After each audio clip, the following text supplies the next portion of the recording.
le Cameroun. J'ai évoqué déjà, il y a 2 jours, la situation d'une grande avocate internationale, Maître Alice Com, notre sœur aînée bien-aimée, qui est menacée, en fait, de mort par la dictature de Paul Biya. Présidente du conseil d'administration de l'ONG REDAC, une organisation non gouvernementale de défense des droits humains, Madame Alice Com, avocate de renom, qui vient de souffler sa 80e bougie. C'est une personne âgée quand même. Alice Com. Alice Com est l'objet de tracasseries du régime de Paul Biya, au motif qu'il faudrait qu'elle s'explique sur les fonds que son organisation non gouvernementale a reçus. Mais si le régime demande une explication sur les fonds, mais ça passe par un redressement fiscal, ça passe par une enquête fiscale du ministère de l'économie et des finances. S'ils veulent s'intéresser à des droits que l'État camerounais pourrait avoir sur les fonds des ONG, je ne sais pas, à des redevances fiscales que cet État doit avoir, bon, c'est le ministère de l'économie et des finances qui revendique éventuellement les droits de l'État sur les revenus des particuliers, n'est-ce pas? Mais dans le cas de Maître Com, on sait immédiatement, on l'a convoqué tour à tour dans un tribunal militaire. C'est bizarre. Une personnalité de la société civile, une avocate, convoquée dans un tribunal militaire, alors qu'elle est à la tête d'une ONG et non même pas d'une armée.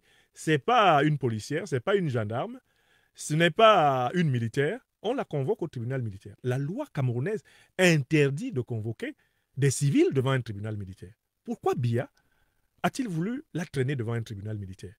Il nous a donné un indice. En la convoquant devant un tribunal militaire, c'est qu'il la soupçonne de déstabilisation des institutions de l'État. Ce qui nous amène à comprendre le raisonnement du satrape. Pour lui, toute Camerounaise ou tout Camerounais qui possède des moyens financiers exceptionnels, relativement importants, ou qui brasse des sommes relativement importantes, est une menace potentielle pour son pouvoir. Parce que cette Camerounaise, ce Camerounais, pourrait ainsi réunir les moyens de lever l'insurrection citoyenne, de lever la révolution qui va libérer ce pays de la dictature et bien du régime néocolonial imposé à ce pays par le colonialisme français à travers l'assassinat de plus d'1 million de Camerounais dans les bastions de l'Union des populations du Cameroun entre 1955 et 1971 et l'élimination du leadership politique camerounais, le leadership souverainiste, panafricaniste, indépendantiste, révolutionnaire, incarné par Ruben Oumniobé, Félix Moumié, Ernest Wandié, Osende Afana et consorts. Donc en fait, dès qu'un Camerounais a des moyens exceptionnels, Biya voit que c'est une menace contre son pouvoir. Le problème est le suivant. Mais M. Biya, lui, n'a jamais déclaré sa fortune. Au moment où il veut savoir combien d'argent possède Maître Alice Com et à qui servirait son argent, Paul Biya est un chef d'État, ou plutôt un chef d'État, qui n'a jamais déclaré sa fortune devant le peuple camerounais. Aucune Camerounaise, aucun Camerounais ne peut vous dire avec exactitude aujourd'hui quelle est la fortune réelle du tyran. Voici quelqu'un qui n'a jamais été transparent sur ses avoirs devant les Camerounais et qui traque une avocate sur des avoirs qui ne lui ont pas été versés par l'État camerounais, mais par des partenaires internationaux. Quand c'est Paul Biya qui s'en va chercher l'argent à la Banque mondiale, chercher l'argent au FMI, chercher l'argent à l'Union européenne pour endetter les Camerounais, Paul Biya ne s'en explique pas devant les Camerounais. Même les comptes du pétrole du Cameroun, l'exploitation du pétrole du Cameroun, pendant longtemps, a été maintenue hors du budget de l'État camerounais. Le directeur général de la Société nationale des hydrocarbures du Cameroun, Jean Assoumouve, a dit en Mondovision, à la fin des années 80, à la télévision camerounaise, le pétrole du Cameroun est une affaire personnelle qui se traite entre le chef de l'État et moi-même. Le pétrole du Cameroun est une affaire personnelle qui se traite entre le chef de l'État et moi-même. Alors, quelle est la crédibilité que M. Biya peut avoir pour exiger à des personnalités de la société civile de venir s'expliquer sur leur fortune devant lui? Si l'État camerounais, encore tenu pour quelque temps par Biya, veut aspirer à la transparence financière dans la société civile, il faut que les dirigeants de l'État soient eux-mêmes transparents. La transparence commence par le sommet. Tu ne peux pas être président de la République. Tu n'as jamais déclaré clairement à tes compatriotes la nature de ta fortune, l'ampleur de ta fortune, la diversité de ta fortune. Et prétendre mener une lutte anticorruption. Ce n'est pas possible. Un corrompu ne peut pas combattre efficacement la corruption. Écrivez ça. Un corrompu ne peut pas combattre efficacement la corruption. Écrivez ça. Parce que même quand vous seriez corrompu et qu'un corrompu vous punisse, vous ne seriez pas convaincu de la justesse de sa punition. Car il n'est pas puni lui-même. Au Cameroun, la lutte contre la corruption a été pour une très large partie embrigadée par l'instrumentalisation politique.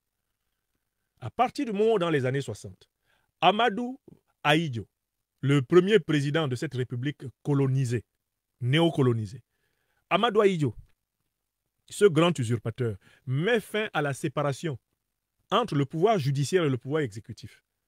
Parce que dans le Cameroun, République fédérale, les magistrats étaient indépendants du chef de l'exécutif. Ils pouvaient mener la traque des corrompus sans avoir besoin de recevoir pour cela des injonctions de l'exécutif. Ahidjo y met fin. Il crée une soi-disant inspection générale de l'État, IGERA, inspection générale de l'administration et de l'État, qui va concentrer les moyens de la lutte contre la corruption entre les mains de l'exécutif. Mais depuis quand le gouvernement peut rendre justice lui-même? Depuis quand l'exécutif peut cumuler les fonctions du judiciaire lui-même? Toutes les hautes autorités de lutte contre la corruption qui ont été installées par Paul Biya sont des succursales de son gouvernement, sont des prolongations de son gouvernement. C'est-à-dire que la lutte contre la corruption a été utilisée ouvertement comme un moyen pour réguler la composition de la classe politique. Chaque fois que Biya a voulu se débarrasser d'un rival un peu trop important, un peu trop gênant car susceptible d'aspirer à l'exercice des pouvoirs de l'État, il a fouillé dans sa vie économique, dans sa vie financière, pour essayer de trouver des malversations qui sont transformées en prison à vie, en prison de longue durée. C'est la méthode qu'il a utilisée contre son ancien secrétaire général à la présidence, son ancien ministre, grand zélote du RDPC, son ancien médecin personnel, le professeur Tistu César. Dès que celui-ci a pointé du nez pour essayer d'être candidat en 1997 à l'élection présidentielle du Cameroun, on a sorti des placards toutes les affaires imaginables, on les lui a fait porter et on l'a jeté en prison pendant 17 ans. Croupissent encore dans les prisons de Paul Biya des hommes et des femmes dont le tort principal est d'avoir envisagé de lui succéder. Dans le cadre de la fameuse affaire dite du G11, le groupe des 11, qui voulait se débarrasser du vieux croulant et donner au Cameroun une nouvelle élite néocoloniale. Le Cameroun, c'est cela. Et cette traque contre l'avocate, maître Alice Kom, a pour but d'étouffer les velléités de l'opposition camerounaise de construire un pôle d'alternative à Biya. Voilà pourquoi nous devons être mobilisés pour dénoncer ce harcèlement, pour dénoncer cette volonté, en réalité, d'assassiner Maître Nkom. Parce que la méthode de Paul Biya, c'est de vous harceler pour que vous partiez en exil, première option, ou que vous alliez dans la tombe, deuxième option, ou qu'il trouve un moyen de vous mettre en prison, troisième option. Les dictateurs destinent leurs adversaires les plus redoutés à 3 destinations: l'exil, la prison ou le cimetière. C'est connu. Et Alassane Dramane Ouattara comme Paul Biya sont des photocopies du dictateur africain typique. Exil, prison, cimetière. Exil, prison, cimetière. C'est cette dialectique, cette trilogie infernale qu'on veut imposer à une femme qui est une personne âgée et qui mérite les égards de la République pour le service qu'elle a rendu au monde de la justice et du droit par sa noble carrière. Je lui renouvelle ici mon soutien. Je lui renouvelle ici ma solidarité. Il est hors de question de la laisser isolée. Il est hors de question de taire le plan macabre, ce qu'elle a elle-même appelé la fatwa, puisque M. Biya, après l'avoir fait convoquer par un tribunal militaire, après l'avoir fait convoquer par une une cellule de gendarmerie, un tribunal judiciaire. Maintenant, l'a fait convoquer par un commissaire de police. C'est du n'importe quoi.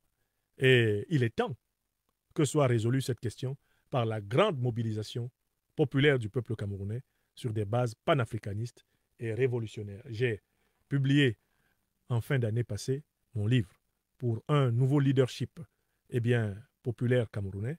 J'y ai mis mes propositions pour relever le Cameroun sur les bases de la conscience panafricaine, non pas de la conscience tribale, de la conscience régionale, de la conscience religieuse ou de la conscience partisane, mais sur les bases de la conscience panafricaine.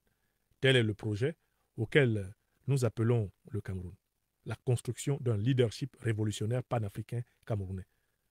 Ce leadership doit constituer la télécommande